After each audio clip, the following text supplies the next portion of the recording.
Salut à tous, ici Adrien D. Aujourd'hui on est le mardi 28 août 2018 et comme vous voyez dans le titre de cette vidéo, je vais vous montrer l'installation de la Calculate Linux en mode UEFI. Donc là je vous montre dans la machine virtuelle juste avant de lancer l'enregistrement de la vidéo.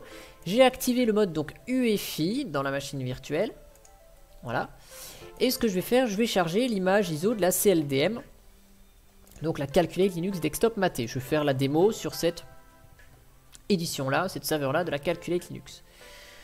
Donc là on a le grub UEFI, tac, voilà, qui démarre le CD. Donc là vous pouvez choisir la langue, français France. Donc vous voyez c'est un petit peu différent de du grub qu'on a dans le live CD de Calculate normal. Le grub UEFI est un petit peu différent, mais vous voyez ça démarre tout pareil. Et en fait je vous fais cette vidéo parce que l'installation en UEFI pose des petits problèmes avec sur le canal Telegram de Calculate FR. J'ai essayé de répondre rapidement entre midi et 2 là pendant que j'étais en pause au boulot, mais c'est pas évident parce que 1 j'ai pas de Calculate sous la main donc c'est compliqué d'aider, et 2 c'est depuis le téléphone. Donc c'est vrai que c'est pas évident d'aider depuis le téléphone, de faire du support sur Calculate. Bon, j'ai essayé de donner juste une piste mais ça n'avait pas l'air d'être très facile. Donc ici, dans la machine virtuelle, mon disque dur virtuel est vierge. Si vous avez déjà eu un système d'exploitation installé sur votre machine avec de l'UEFI, vous ne posez pas le problème, la table de partition sera correcte. Ici, si la table de partition n'est pas créée, au moment où vous la créez, donc là je vais la faire avec Gparted, je vais faire uniquement avec les outils graphiques. Eh bien, je sais plus ce que je disais, donc je vais leur dire, il faut faire une partition spéciale UEFI. C'est pas ça que je disais juste avant, c'est qu'il faut faire une table de partition GPT. Voilà, c'est difficile. Donc il faut créer la nouvelle table de partition GPT. Si votre disque existe déjà, pas de problème, la table de partition est déjà correcte. Donc ici, pas du MS-DOS, mais du GPT. On va y arriver. Je suis un peu fatigué aujourd'hui. Donc ici, on va faire une nouvelle partition. Donc pour la partition UEFI, 512 mégas, c'est largement suffisant. Donc ici, on la met en FAT32, peu importe. De toute façon, les utilitaires Calculate se débrouilleront très bien avec le format. Ici, je vais faire une partition, voilà, pour la partition racine. Donc, peu importe, voilà, je fais ça. Ah, il faut peut-être un peu plus grand, attendez. Au moins 20 mégas, au moins 20 gigas. Hop, voilà. Donc ici, je fais 2048, donc 2 gigas, une partition de swap. Voilà, peu importe. Et puis le reste pour home. Donc là, je vous fais un partitionnement complètement en bateau. Mais c'est pour vous montrer que ça fonctionne quel que soit le partitionnement qu'on utilise. Ici, votre partition UEFI, donc elle doit avoir les drapeaux bien spécifiques, donc ça vous devez le vérifier, qui s'appellent boot et ESP. Donc vous faites clic droit, gérer les drapeaux, et vous cochez boot et ESP se coche automatiquement. Là, ça vous permet d'installer le chargeur d'amorçage UEFI directement. Ensuite, une fois que c'est fait, donc quand vous activez les drapeaux, vous voyez, j'ai quitté Gparted, si je le relance, les drapeaux boot et ESP sont conservés, hein. Pas de problème, il n'y a pas besoin, une fois qu'on définit les drapeaux, de rappliquer des choses ou de faire diverses opérations supplémentaires. C'est pris en compte direct. Donc là, hop, je me mets avec le bon fuseau horaire, je fais l'install de la CLDM. Donc là, je vais utiliser les partitionnement normal. Ici, au niveau du point de montage, ce que je fais, je mets ma partition route, donc slash sur dev SDA2. J'avais mis SDA3 en swap, donc là je le mets en swap. Ok. Et je mets dev SDA4 pour slash home. Voilà, en NXT4. Ici, je continue. Donc vous avez vu, j'ai pas défini la partition boot UEFI.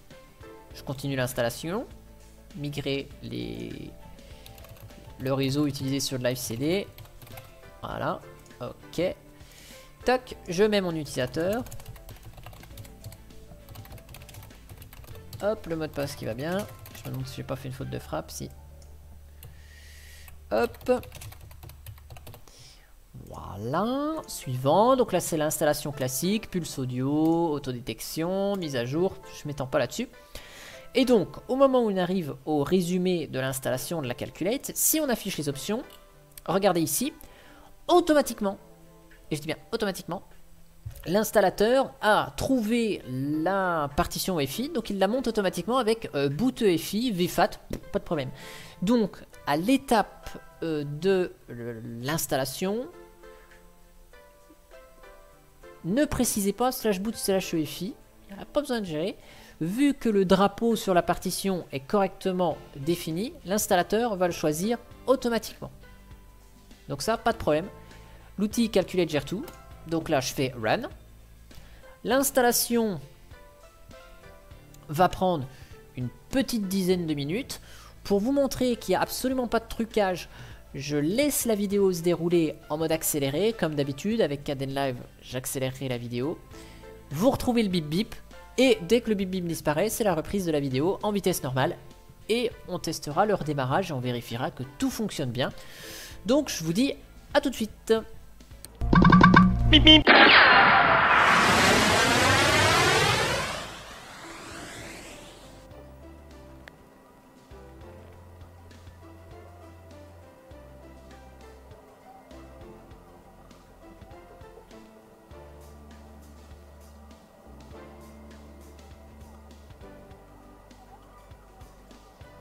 Voilà, donc l'installation est terminée.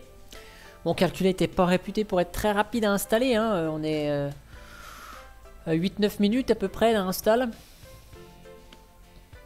Mais au moins, la progression pendant le fait que l'image est désarchivée sur l'ordi, cette progression est plutôt fiable.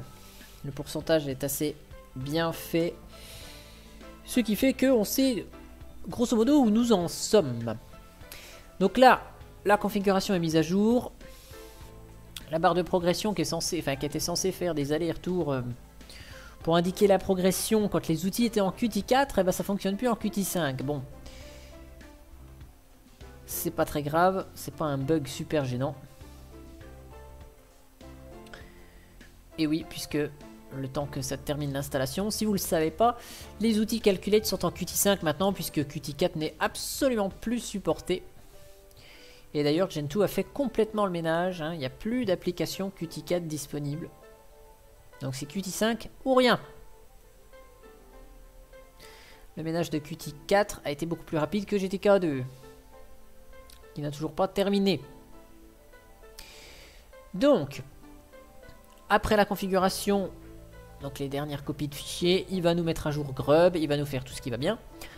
On va redémarrer. Alors pour la vidéo, on va même pas redémarrer. On va arrêter, je vais retirer complètement le CD et je vais démarrer pour vous montrer que ça fonctionne bien avec un démarrage à froid.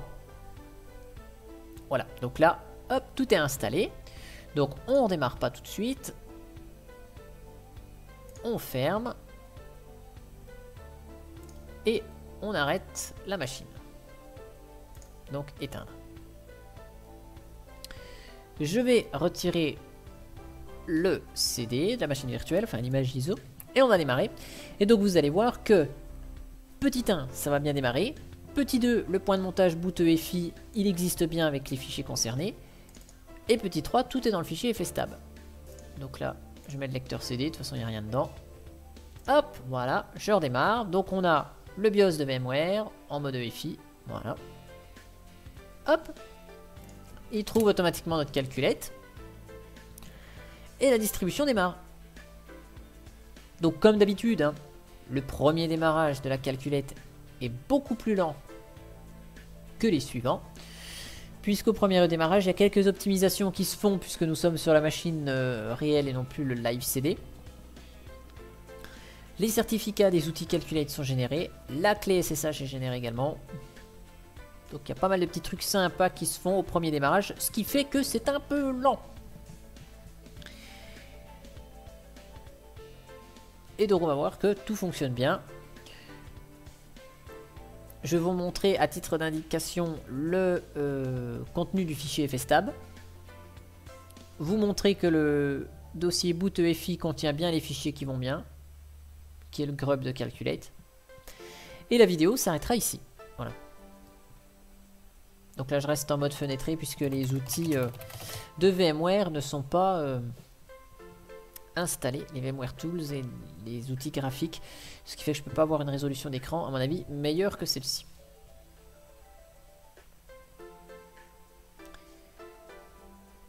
Donc nous voilà sur la Calculate Maté. Voilà. X render-q. On va voir si on a... Non, on n'a pas mieux. Niveau résolution d'écran, c'est normal. Le pilote n'est pas là. Donc, si on va dans ETC et qu'on liste le fstab, voilà. Donc vous voyez ici, automatiquement, le /boot EFI a été installé ici, donc avec les UID, donc ça c'est l'UID de la partition, boot EFI, en FAT, ok. Donc là, on a bien notre partition, on a notre swap qui est ici, on a notre home, on a notre slash, donc vous voyez, toutes les partitions sont bel et bien là. Et donc si on va dans boot, voilà, ici, donc vous voyez, automatiquement, le dossier EFI, il est créé. Voilà. Et donc dans le dossier EFI, donc c'est comme dans la plupart des distributions Linux, on a un autre dossier EFI, Calculate, et ici on a le grub de Calculate. Voilà, donc on a le fichier EFI binaire du grub de Calculate. Voilà, donc ça, il n'y a pas de problème, il est installé, il est bien là. Et donc vous avez vu, la Calculate Linux démarre sans problème en mode UEFI. Et donc si je vous montre ici avec Gparted, vite fait,